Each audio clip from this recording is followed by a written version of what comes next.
Okay, welcome to part 2 of 5.3 slope-intercept form. Looking at what you see right now, some of you need to press pause and copy this down, but for each of these I found the slope. For part A, I labeled x1, y1, x2, y2, and then I plugged into the slope formula, which you see here, and I simplified and simplified and simplified. Negative 8 over 6, I divided the top and bottom by 2 to reduce it, and then I have 4/3, remembering that a negative divided by negative makes that positive also. So my slope is 4/3. Now, let's remember this also. In order to write it in slope-intercept form, which is y equals mx plus b, before it was a beautiful thing because we already had the two things we needed. Remember, we needed the slope and the y-intercept. The slope and the y-intercept. I don't have that in my life and I need it.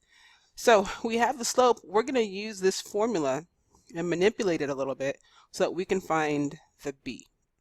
How do we do that? Well, we have a couple x's here, x1, x2, and a couple of y's to pick from. So I'm going to pick one of them, and I pick 2, 6. I'll tell you now, absolutely no one cares which one you pick. I go for what looks easiest, and because this is all positive numbers, I'm going to go for this one. If you're feeling a little bit courageous and you want to do this one and make sure that you get the same answer, absolutely won't mind. So y equals mx plus b. I have the m, and now I also have an x and a y. I'm going to plug in everything I see here into this equation.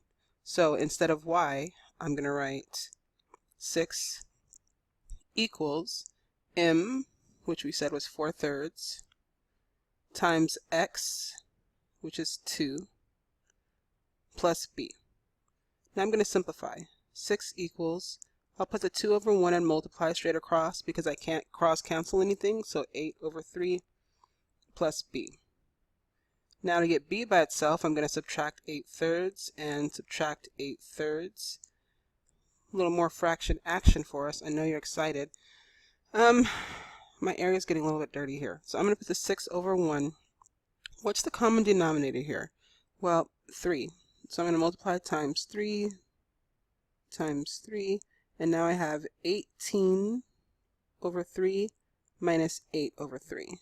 That's going to equal, these cancel out, b. I can do this. This is 10 over 3 is equal to b. Remember, we need two things. We need the slope, which we found, and the b. So my equation, y equals mx, so the m, 4/3, x will stay there as well, plus b, which is 10/3. Powerful, huh?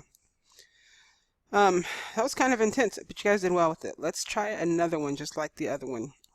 So I found the slope for this line. If you did not take the time to do that, you either need to press pause or just write down m equals -1/2 right now.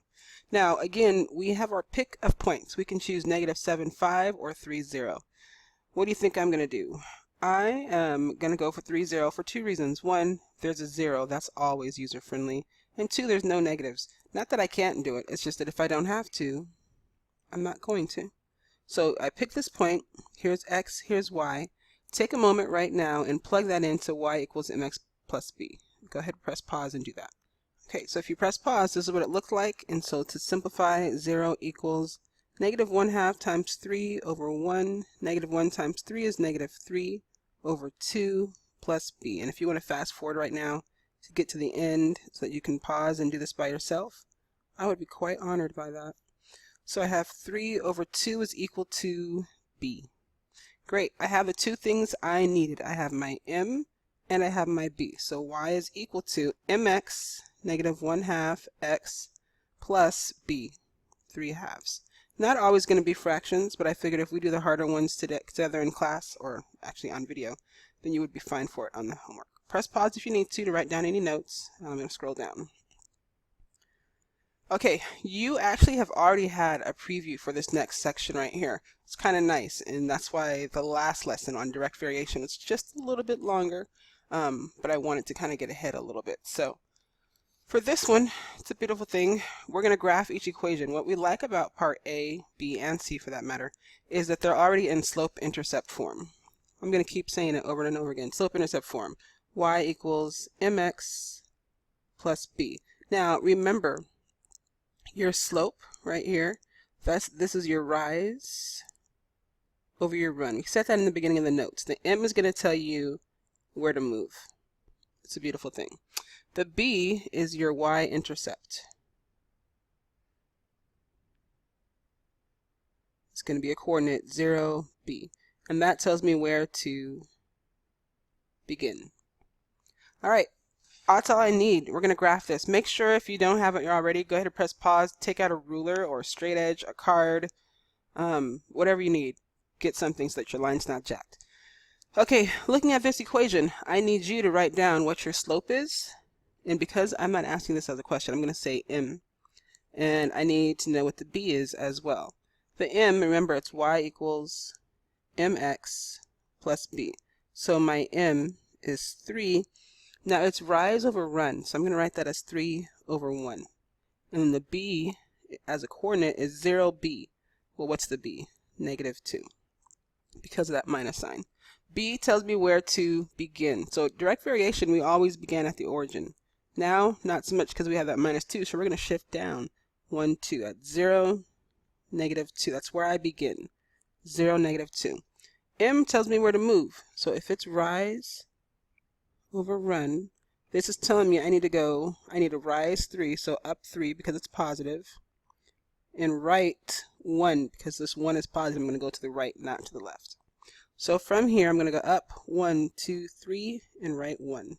Do it again. Up 1, 2, 3, and right 1. One more time. Up 1, 2, 3, right 1. Looks like my dots got smaller and smaller as I went up. You don't need 4. It's not hard to do, so I figured why not. Alright, and that's my beautiful line. One thing missing, I would lose half a point, maybe 1 full point if I left it like this. I got a label.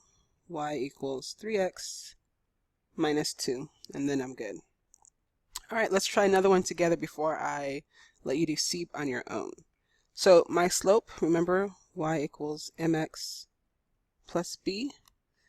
Label your slope first. So m is going to tell me where to move. -5 as a fraction over 1. Your b, or y-intercept, is 1, so 0, 1. B is where I begin, so 0, 1. There I am.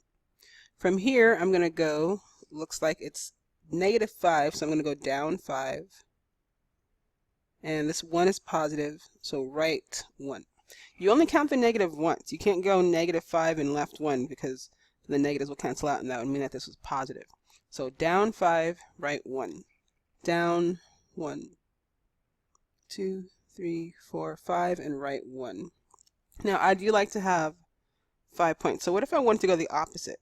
Instead of going down 5, right 1, what if I went up 5, 1, 2, 3, 4, 5, then where would I go? Left 1. Now I have my 3 points. Whoa, chief. Huh. Let's try to fix that. There you go. Sorry. Touch screen gets you every time. And there you have it. Now I am still not done because I just want to label it. While I'm labeling, I would love for you to label yours, and then if you would please try this next one. Now I'm going to say this just because in notes sometimes if we do it one way you just expect it to always look that way. Not so much. Sometimes the slope will already be in a fraction form for you. And it's a beautiful thing. You just accept it. So for this one, it's -2. But if it was like 2/3, it would just be already 2/3. You don't have to put it over 1. It's kind of important. Okay, and then your B, or your y-intercept, is 0, -3. So to graph it down, oh, and this is a great opportunity for you to pause, check yourself, make sure you're okay. Down 1, 2, 3, and then from there I'm going to go down to right 1. Oops. Bummer. Down to right 1. Okay, so once you connect your dots, the last thing that you need to do for this problem is to label it. Oh, I like to put arrows at the end. Also, notice this, beautiful people. -2x minus 3. My graph covers the whole line.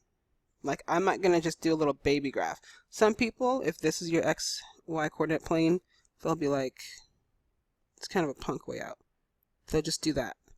No, if I give you all this space, I want you to fill all the space instead. All right, that's it for me. Thank you for your working with me here, and I'll check your notes and your homework next time. Enjoy your day.